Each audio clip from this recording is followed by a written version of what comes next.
Sin duda estamos ante un momento histórico.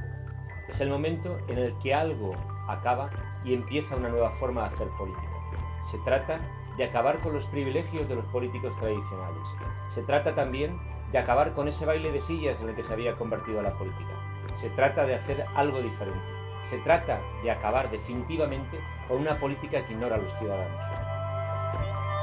Nuestro reto es demostrar que no necesitamos de políticos profesionales, no necesitamos de gente que se aferre al sillón, no necesitamos de gente que busque después una puerta giratoria para ir a negocios privados.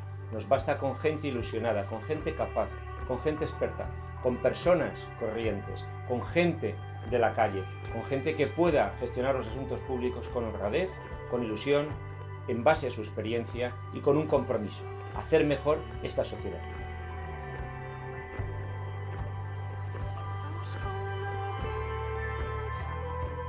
Lo que caracteriza al proyecto de Podemos en esta comunidad es la ilusión. Es la ilusión por revertir las cosas. Es la ilusión por combatir los recortes. Es la ilusión por combatir la desigualdad. Es la ilusión por cambiar realmente una sociedad hacia un estado del bienestar que es el que nos merecemos los valencianos y valencianas. Una marea humana de gente normal moviéndose en dirección a un cambio, no conformándose con aquello que no funciona. Es realmente emocionante.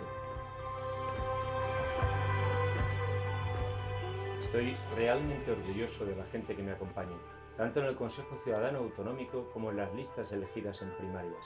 Se trata de personas expertas y generosas. Se trata de personas a las que se sumarán también miles y miles de valencianos y valencianas para proyectar un esfuerzo transformador.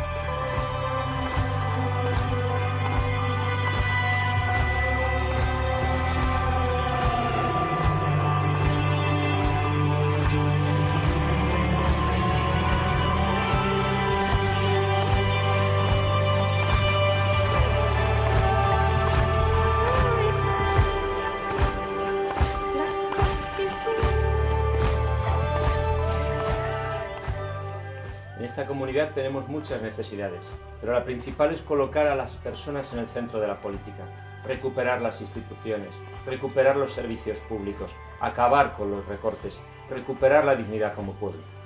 Nuestra política es bien sencilla. Primero las personas, segundo las personas, tercero las personas.